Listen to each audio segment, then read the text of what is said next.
السلام علیکم۔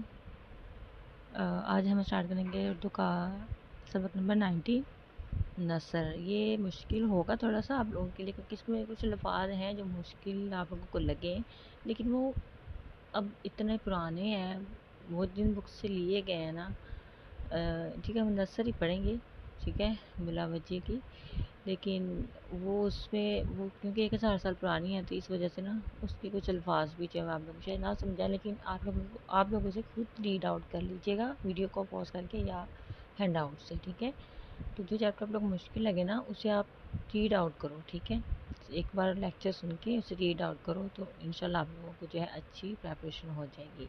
باقی آپ لوگوں نے لوڈ بالکل بھی نہیں لینا، مڈ ٹرم کا پیپر ایزی ہی ہوتا ہے، تو اتنا مشکل نہیں ہوتا، لیکن یہ جو میں آپ لوگوں کو یہ نہیں کروا رہی نا، یہ سارا وہی جو ہم پہلا چیپٹر پڑھ چکے ہیں کہ اردو زبان میں کیسے اپنا جداگانہ تشخص قائم کیا، یہ وہ والی بات یہاں پہ لکھی ہوئی ہے، بس یہ ایویں ہی مطلب وہ جیسے کہتے ہیں نا ایک کہانی، یہ بھی ہم نے پڑھا تھا کہ اردو میں ہم کہتے ہیں یہ کتاب میری ہے، اور پنجابی میں کہتے ہیں کہ یہ کتاب میری ہے مطلب جو بھی ہے کہتی ہے، ہم پڑھ چکے ہیں، اور اس لیے میں نے آپ لوگوں کو یہ نہیں کروایا۔ اور باقی اس میں جو بھی امپورٹنٹ ہے نا وہ میں نے سب کچھ ہائی لائٹ کیا ہے، جو مجھے لگتا ہے آپ لوگوں کو ایم سی کیو سے شارٹ کوسچن کے حوالے سے آ سکتے ہیں۔ باقی میں یہ نہیں کہوں گی کہ یہ امپورٹنٹ ہے اسے رٹا لگا لو، یہ وہ امپورٹنٹ ہے، یہ ضرور کہوں گی کہ آپ لوگ چیپٹر کو خود بھی ریڈ آؤٹ کیا کرو، کیونکہ اس سے آپ لوگوں کو بہت اچھے سے سمجھ آئے گی، اور آپ لوگوں کو سمجھ آئے گی کہ اس میں وہ کیا رہا ہے، ٹھیک ہے۔ اب میں مطلب جو ہے وہ ورڈ بائی ورڈ، اب یہ اگر یہ سارا میں پڑھانے کو میں پڑھا لوں گی، لیکن یہ ہے کہ لیکچر بہت زیادہ لمبا ہو جائے گا، تو میں آپ لوگوں کو یہ سارا بتا دوں گی، آپ لوگوں نے بس پڑھتے جانا ہے اور اسے ویڈیو پاز کر کے ریڈ آؤٹ کرتے ہیں ساتھ ساتھ، ٹھیک ہے۔ تو آپ لوگوں کو انشاءاللہ، کیونکہ جب آپ لوگ خود سے ریڈ آؤٹ کرو گے نا تو جو ہے وہ آپ کا مائنڈ جب آپ ایگزام دینے جاؤ گے، اگر اس سے ریلیٹڈ کوئی ایم سی کیوز آتا ہے تو آپ کے مائنڈ میں جو ہے فوراً سے وہ جس کہتے ہیں نا گھنٹی بج جائے گی کہ یہ تو میں نے پڑھا تھا، تو پھر آپ ایزیلی ایم سی کیو سولو کر سکتے ہو۔ خیر، اور اب جو ہے اللہ تعالیٰ آپ لوگوں کے اچھے میڈ ٹرم جو ہے وہ کروائے، اور 22 لیکچرز ہوتے ہیں میڈ ٹرم میں، تو ابھی ہم 19 تک پہنچے ہیں، تو میڈ ٹرم دینے کے بعد پلیز فیڈ بیک ضرور دیا کریں کہ آپ لوگوں کا پیپر کیسا ہوا۔ میری دعا ہے کہ اللہ تعالیٰ آپ لوگوں کو اپنے منظم کامیاب کرے اور آپ سب کو جو ہے اچھے مارکس سے جو ہے پاس کروائے، آمین۔ خیر چلے اب ہم اسٹارٹ کرتے ہیں۔ افتتاح میں اردو نثر کو تحریری زبان کا درجہ دیا تو علماء کرام نے، ٹھیک ہے، صوفیہ کرام نے، خاص طور پر اس سلسلے میں صوفیہ کرام کی خدمات کو ہم نظر انداز نہیں کر سکتے، کیونکہ ان صوفیہ کرام کے مذہبی رسائل تھے، ٹھیک ہے، رسالے جو لکھے جاتے تھے۔ تو ان کے بعد نام آتا ہے ہاں، ان کے بعد جو ہے سب سے پہلے یہاں پر وہ بات کر رہے ہیں کہ اردو زبان آہستہ سے اپنے جداگانہ حیثیت کی طرف بڑھتی چلی گئی۔ اس سلسلے میں عین الدین گنج العلم، جن کی زندگی عین الدین گنج العلم، ٹھیک ہے، جن کی زندگی 1306 سے 1392 تک ہے، ٹھیک ہے، یہ آپ لوگوں نے یاد کر لینا ہے۔ ویسے یہ مطلب میں بھی یاد ہے، کچھ کہا نہیں جا سکتا، کیونکہ ظاہر ہے انہوں نے اتنے اسٹوڈنٹس کے پیپر بنانے ہوتے ہیں، وہ بھی ڈیفرنٹ بنانے ہوتے ہیں۔ تو ایک اسٹوڈنٹ مجھے کہہ رہا تھا کہ مجھے ایم سی کیوز آیا ہوا تھا میر تک کی میر کا پوچھا تو کب پیدا ہوئے، اور دوسرے کو آیا ہوا تھا کہ وہ کب اس دنیا سے رخصت ہوئے، تو وہ اس طرح سے ایم سی کیوز بنا دیتے ہیں، تو انہوں نے تو پیپر بنانے ہوتے ہیں، کچھ بھی دے سکتے ہیں۔ آپ لوگ یہ نہ کہا کریں کہ یہ امپورٹنٹ ہے وہ امپورٹنٹ ہے، سب بھی امپورٹنٹ، سب کچھ امپورٹنٹ ہے۔ چلیں، ان کے بعد نام آتا ہے جناب خواجہ بندہ نواز گیسو دراز کا، جن کی کتاب معراج العاشقین کو اردو زبان میں لکھی جانے والی پہلی نثری کتاب کا درجہ بھی حاصل ہے۔ کن کی کتاب کو؟ خواجہ بندہ نواز گیسو دراز، جن کی کتاب معراج العاشقین ہے، ٹھیک ہے۔ تو حضرت شاہ میرا جی، ان کے بعد نام لیا حضرت شاہ میرا جی، جن کی 4 تصانیف کا تذکرہ ہے، ٹھیک، انہی میں ایک تصنیف سبرس بھی ہے۔ شاہ میرا جی 1492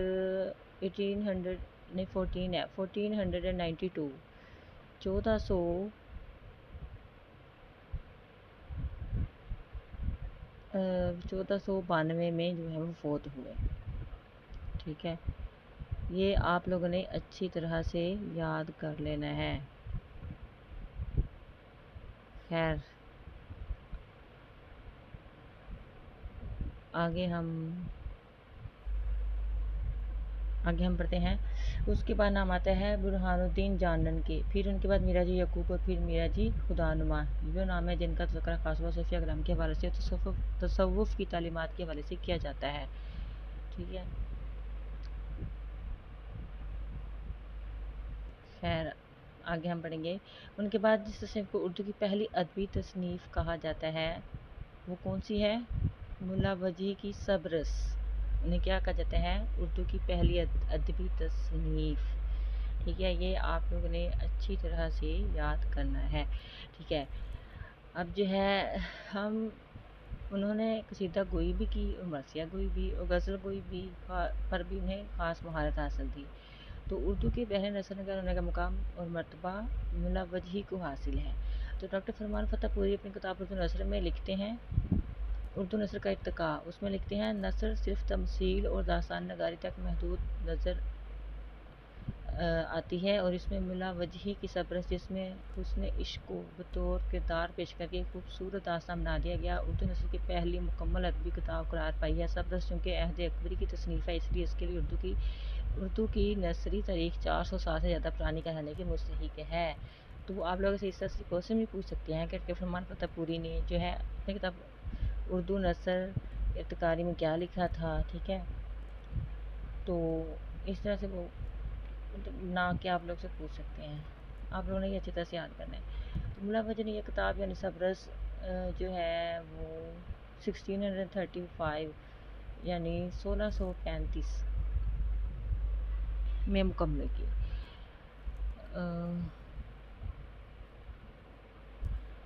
خیر یہ کتاب جو ہے یہ ایک تمثیلی داستان ہے اور یہ ڈاکٹر فرمان فتح پوری جو ہمیں پڑھا نا وہ کہتے ہیں نا کہ یہ کتاب تمثیلی داستان ہے. تمثیلی داستان ہمیشہ تمثیلی داستان اس داستان کو کہتے ہیں یا تمثیلی قصہ ہم اس قصہ کو کہتے ہیں جس میں قصہ گو یا داستان کو خصوصیات یا اوصاف کو غیر مرئی حرکات کو یعنی صفات کو کرداروں کی صورت میں پیش کرتا ہے. جیسا کہ اس قصے میں ملا وجیح نے عقل حسن اور عشق جیسے اوصاف کو بطور کردار پیش کیا. یہی وجہ ہے کہ ہم اسے تمثیل کہتے ہیں. یہ شارٹ کوسچن آپ سے وہ پوچھ سکتے ہیں کہ تمثیل کسے کہتے ہیں. دراصل سبرس ملا وجیح کی اپنی تصنیف نہیں ہے. یہ بھی آپ لوگوں نے یاد رکھنا ہے. لیکن ملا وجیح نے اس کتاب میں نظم اور نثر کو کچھ ایسا گلا ملا کر پیش کر دیا ہے کہ انہیں اردو کے پہلی ادبی نثر ہونے کا مرتبہ مل گیا. تو اب جو ہے یہ ہے سبرس ملا وجیح.